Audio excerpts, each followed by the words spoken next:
Hello everyone, welcome to my channel Beyond the Sewing Room. I'm Diane. So first of all, I'd like to thank everybody for all your lovely comments on my jacket in the last video. I really liked the way it turned out and I'm really pleased that you all enjoyed seeing it and you had some lovely comments about it, so I just wanted to say thank you for that. Also, thank you to everybody that's subscribed so far. It really means a lot to me that you enjoy watching these videos, so thank you for that also. Well, today I thought I'd share with you an upcoming sewing project that I intend on making. So I've got some fabric that I'd like to show you and also a couple of pattern options and a couple of things that I've made in those patterns before. So stick around if you'd like to see those. And also something else that I've been making this week that I'm going to share with you in a little while. So first of all, here is the fabric that I've ordered this week. Now this came along with the jeans buttons that I ordered for my jacket in the last video. And I have been saying that a gap in my wardrobe is plain things. So plain things to go with all those patterned items. So this is what I've gone for. I've gone for a white and I was a little bit torn whether to get the crisp bright white or the off-white. And the thing that put me off was when you look at the images, it's not always easy to see whether it's, you can order samples of course, but I tend not to do that. I know I probably should. It's hard to see whether it's more edging towards a cream or whether it is just a soft white, and I wasn't sure because sometimes I think if it's a cream it can already look like it's sort of a bit discoloured, if you know what I mean. It depends what kind of shade you get, so it's always difficult to know. If you go for a really bright white, you tend to know that that's what you're going to be getting, and then sometimes they do fade a little over time anyway, so it's maybe best not to start in that place from the beginning. So this is what I've gone for, and this particular sweatshirting fabric is 100% cotton. Now it's not too thick, so some of them are quite thick, and then depending on what you're making it can interfere with the style or the drape because they are more suited to just a plain sweatshirt. So this one has got a slight fuzzy back, so it's really nice and soft. I have had this before and I'll show you in a minute what I made with this in a different colour. It's got a really nice feel to it. So I know it's warm, but it's not too thick in the drape. So that's that. And I'll show you what I made with it previously. Now you have seen me in this sweatshirt before in some of my other videos. It is a favourite of mine because I just love the green. So it's this sweatshirt. Now this is a Burda sweatshirt. I have looked all over and I cannot at the moment place my hands on the pattern. So yes, I do need to be more organised. But it's a round neck sweatshirt. All of this collar band and the cuff bands and the waistband are all made in the same fabric. So as I said, it is a Burda one, and I will try and find it out so that I can link it in the description. So the cuffs are made from the same fabric, the neckband, and also the waistband here. So the thing is with this one, I would just make this one again, of course, when I find the pattern, but I don't really want to be having a waistband on this next sweatshirt that I'm making because I want to be able to tuck it in to skirts and things, and sometimes if they've got a waistband on that doesn't really work. You have to have them out. So that's that one, but one that is very similar to that I've also made before, and I made this one for a work project, so this one did get sent back so I can't show it. So this one is a Simplicity, and this one has got the raglan sleeve, whereas this one has just got the regular sleeve fitting on the Burda one. So that's the difference, but other than that they are very similar in shape. So I do like that one. I know that it works well with that particular sweatshirting fabric, but as I said, I'm not sure whether I do want to make that one again with the band on the bottom. So my other option, which I will show you now, so I'm thinking of going for this one, which I've made a couple of times. So this is Simplicity 8982. And I really like the shape of this one with the neckline and these deep cuffs. So I've used this one a couple of times already, and I'm thinking of going for this one because I just think it's got a bit more detail to it. So I have made this sweatshirt in it.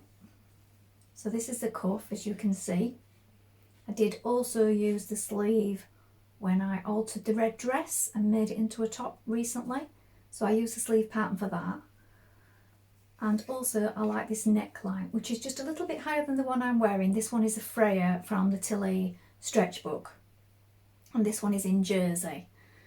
This one is just ever so slightly higher and more suited to a sweatshirt or a knit fabric. So yes, I have made it as a sweatshirt and I have made it as a dress. So I'll show you the dress, and I do wear the dress rather a lot.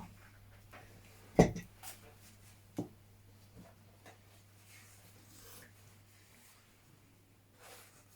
it's full length. So that one comes down to my knee. And that one is a French terry. So it works really well in that as well. So I know I like both of those options, whether it's a dress style or a sweatshirt style in that. I know that that is a favourite, so I think that's the one I'm going to go for again. Just because it's a piece that I need for my wardrobe, a plain piece. I know I really like the style already. I know I like the comfort of it. So I'm thinking that's what I will go for. But I thought I'd show you the options that I've been toying around with. So that's those. So another thing that I've been up to this week is doing some scrap busting. So I did say that I wanted to use up more of these odd pieces that I have lying around now. I do hate having lots of wasted bits. Scrap fabric is lovely for patchwork, and if you're into making patchwork quilts, that's fabulous. And I did do one last year, but there's only so many quilts that you can have. I know some people just do these all the time, they put them in exhibitions and all sorts, but I haven't really got room for storing lots of quilts. But I thought it is nice to use in bags, so I've been making these large tote bags. I will insert some images so you can get a better look, but I really like them. And I think they're fabulous for if you're going to the beach or the gym or anything like that, or just shopping rather than carrying around a boring bag. I've made these ones larger. I have done something like this in the past, and I've got a few of these that I did slightly smaller last year. But I'm not holding it this time. For some reason, the camera goes crazy when I hold it that way. So hold it up. I've done extra long straps so they can be worn across, or they can hang low, or you can, I've found, if I do them like this, you can actually knot them to one side and have it as a regular short strap as well. So they're long enough to knot, and then you've got a short strap handle. I've lined them both. I've made two so far, and I'm going to make some more because I've got so many fabrics. I've lined this one in a mint green crepe. I've done a big pocket inside so that you can keep your keys or whatever in there. As you can see, they're a long strap. You can see they're really big and roomy, and they're fully lined. So that's the green one. I'll pop in some images here so you can have a better look at that one. And I've done a 9 square patchwork on both sides, and then, as I said, they're fully lined with an internal pocket. And then this one is more sort of purples.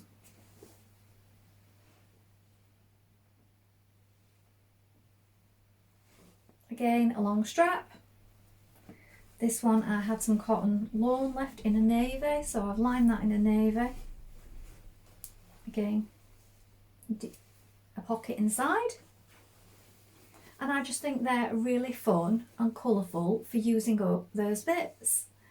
So these ones have got sort of a uniform style to them, in that they've got 3 of each design on either side, but they won't all be like that because I'm not always going to have that amount of fabric to do the same number of squares on each side. So sometimes they will be completely random. But for these two, I've tried to keep to a theme of colourways and fabrics. Now, I will also be linking in a link to my shop on Folksy. So I don't know whether you've noticed or not, but below I have been linking my Folksy shop.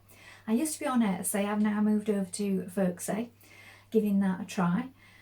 And that is a UK based makers platform for selling handmade things.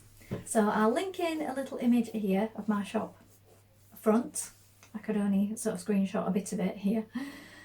And I will also tag in or link in again the description below in case you're interested in having a look at that. So please let me know if you're on Folksy or if you're trying Folksy yourself. I know a lot of people are on Etsy, and I was on Etsy for a while. So that's just something else I'm trying out. I did also toy with the idea of doing a sort of Squarespace site and shop with that, but then that's more expensive. So with this, you do just pay your fees for listing, which is minimal, and then you pay a fee if you sell anything. So I'm just giving that a go for now, and I'm coming up with all different ideas to use up all these bits and make different things in sort of patchwork and that kind of thing, to use up all these oddments of fabric that I get, because I do generate a lot with doing sewing as my job, making clothes, and I don't like the idea of it all going in the bin or in landfill. So if I can make something beautiful out of it, then that's great, and that means that I'm saving it from waste, and also there's a nice item at the end. So let me know what you think about that. Now, in other news, my friend has just contacted me and offered me a really fabulous piece of fabric that she's not going to be using because it's not really to her taste. Now, I've had a look at it and it is gorgeous. It's really colourful, and already I've got ideas of what I might do with it. So I know I've just made one jacket, but I was sort of thinking if I could, I don't know if there'll be enough. There's 2.5 metres she's put, so it's quite a sizable piece. If I could make sort of a midway trench coat with it, I think that would be amazing. So when I get it, I will show it you. I have got some fabric that I think she'd like as well, so we can do a little swap there. So the next time we meet up, she's going to bring me that, and I'll pass on this piece that I've got if she like it. I've got a couple of pieces actually that she might like. So I know she watches these videos sometimes, so if she doesn't want them, that's fine, but it's in her sort of colours, I think. So we'll do a little swap there.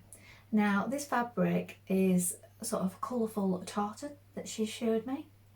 Really lovely colours, my kind of colours as well. And I have been thinking for a while that I'd like to do myself a trench coat. Now, here I go again, because I did say I was going to try and keep things a little bit more plain and solid so they'd all go together cohesively. But it's not like I've dashed out to buy this fabric, is it? So if it's coming my way, it'd be really fun to do something a bit different with it. So I've not seen anything like this. I might have a look, have a little search around now, see if there's anything that like that out there. Colourful tartan trench coat. But I wouldn't do it full length because I'd never wear that. So if I'm out with the dogs, or even if I'm in and out of the car, a long coat, a really long coat, would just get in my way.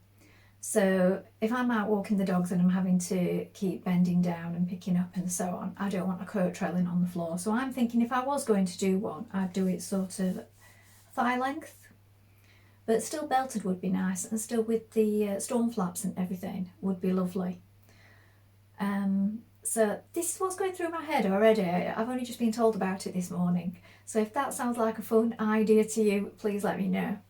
So that might be something that's coming up in future as well. So, and I'd enjoy making it because I always enjoy making things like that are quite in depth and detailed. Please let me know in the comments what you thought of my plans so far. Please have a look at the shop. I will link it in, as I said, and I will link it at the bottom of every video in case you don't have a look this time. I would really appreciate it if you go and take a look, and just bear me in mind if you're buying gifts for anybody. Thank you so much for watching today. Bye for now.